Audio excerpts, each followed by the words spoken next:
There are a ton of ways in which The Division and Destiny are very different games. First person versus third person, sci-fi versus urban conflict. One has a D in front of the name and one doesn't. But the ways in which they are similar make them ripe for comparison. They're both shooters with bullet spongy enemies, RPG elements, a focus on cooperative play with online players, and tons of loot. And that's where I come in. I'm Mitchell from SegmentNext.com, and these are 5 ways in which The Division is better than Destiny. And 5 why it's not. Why it's better. It has a loot system that's actually satisfying. Getting rare loot should be an exciting, almost magical event. Whether it be the reward for defeating a tough enemy, or a completely random stroke of luck, getting loot should always be exciting, and in The Division, it is.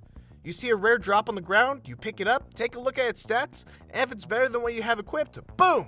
Instant gratification.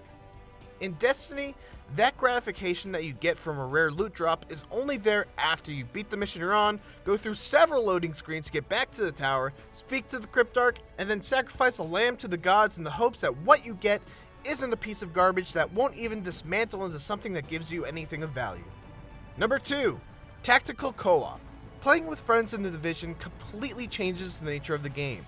All of a sudden, the game becomes a deep tactical shooter with skills that are tailor-made to complement each other, level design that allows for tactical ambushes and flanking opportunities, and on-the-fly character customization that let players adjust their characters to whatever the group is in most desperate need of. Playing with friends in Destiny, unless you're playing in one of the endgame raids, often feels like you're just playing alone, but with other people. Sure, there are orbs of light that encourage strategic use of super abilities along with a few abilities that are especially useful when playing in a group, but by and large, playing with friends in Destiny is just about being able to tackle missions with enemies that are harder to kill and kill you faster. Number 3, less chores. Improving your character once you beat Destiny's main campaign feels like going through a chore list of bounties. I can't even count the number of hours I spent playing Destiny on autopilot in order to kill X number of Fallen/Hive/Cabal, performing Y number of melee kills, executing Z number of headshots, all for the sake of making my gear just the slightest bit better so that eventually it all adds up and allows me to participate in the best content that Destiny has to offer, the raids. In The Division, it's simple. You find a better weapon, you equip it, outfit it with all your best mods, and you're good to go. There aren't 50 different types of currency, you don't have to go on mind-numbing bounty hunts to level up your weapons, and overall there's just a lot less busy work involved with The Division. Number 4, no tower. Both Destiny and The Division have home bases, so to speak, but only Destiny requires you to regularly check in with it like an overprotective mother after every single activity that you do. The Division mercifully gives players the ability to unlock safe houses all over the map that allow you to take care of basic needs, like shopping and item storing, while leaving the main base of operations for stuff like crafting, skill upgrades, and other miscellaneous activities that you don't really have to worry about all that much. Number 5, the Dark Zone. The Division's crowning jewel is its walled-off PvPvE area known as the Dark Zone, which is completely unlike anything offered in Destiny. It's a lawless zone where players can form uneasy alliances with each other, all in the name of collecting high-level loot. But at any time, that alliance can be broken by taking the risk of going rogue, killing the other players, taking their loot, and then trying to make it out alive. There are some balance issues with the Dark Zone for sure, but the idea is incredible, and when it works, it elevates the Division to extraordinary levels. Was that too mean to Destiny? Alright, well let's turn the tables and change the team jerseys. Here are 5 ways The Division is not better than Destiny. Number 1, the overall feel of the gameplay. If there's one thing that Destiny has going for it, it's the fact that the gunplay just feels damn good.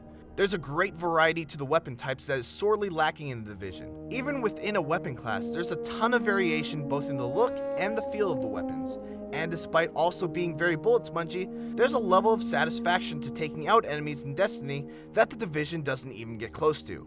Headshots give off that satisfying pop, grenades and explosions are appropriately devastating, and the feel of the guns is just right. As far as shooter gameplay goes, The Division is solid, but Destiny is phenomenal. Number 2, enemy variety. Sure, there are differing enemy factions in The Division, but ultimately, they're all the same enemy types and different skins. The different factions in Destiny are wildly different, and offer unique challenges that go beyond just Snipers shoot from far away, and shotgunners rush you down. When you go up against the Fallen, you know to expect intelligent and capable soldiers with a wide variety of ways to take you down, whether it be snipers from long range, or cloaked stealth vandals that try to sneak up on you. When dealing with the Hive, you know to expect swarming thralls, powerful wizards, and tanky knights. With the Vex, you need to worry about teleporting goblins, one-shot kill sniper hobgoblins, and shielded minotaurs. And that's not even going into the Cabal and Taken enemies. Destiny has some of the best enemy variety of any first-person shooter on the market, while the Division throws the same enemies at you over and over again. Number 3. Character progression. In Destiny, level ups mean something for your character. Every time you level up, it's exciting because not only does it mean that you can use that awesome new fusion rifle that you couldn't before, but also because it means that you're closer to unlocking skills that change the way you approach combat. In the Division, level ups are basically nothing. All of your skill progression is tied to the amount of supplies you gain from missions and encounters, which makes leveling up an empty experience that merely lets you know when you're able to proceed to the next story mission. And that's a huge bummer. Character progression is what keeps games fresh as they go on. And one of the biggest flaws in the Division is that once hour 15 rolls around and you're not unlocking anything that really changes the way you tackle enemy encounters, the game starts to feel very stale and repetitive. With Destiny, you're always unlocking new skills, and even when you've unlocked everything in a specific subclass, there are 2 others to move on to. Number 4. Endgame content. The Dark Zone is great, but as far as strictly PvE endgame content goes, Destiny's raids blow out anything the Division has right out of the water. Vault of Glass, Crota's End, and King's Fall contain some of the most unforgettable moments of cooperative gaming you'll ever experience in video games. They're all insanely intricate, require an incredible amount of coordination, and the satisfaction of beating them for the first time is simply unmatched. We'll see what the Division has to offer when it comes to endgame PvE content when the Incursion update drops in April, but for now, as far as endgame content goes, Destiny has set the bar extremely high. Number 5. PvP. The winner by default in the category of PvP is obviously Destiny. The Dark Zone has a PvP element, but the risks of going rogue are often more punishing than what the reward is worth.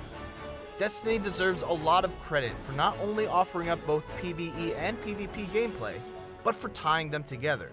The loot that you get while playing in PvE can be used in PvP and vice versa, allowing players to play whichever mode they want and still make progress in the overall game, which is an incredible feature that Destiny often doesn't get enough credit for. And that's our list. What do you think? Do you think Destiny's loot system is awesome and I'm a lying liar who lies with dirty untruths? Was I too harsh on the Division's character progression system?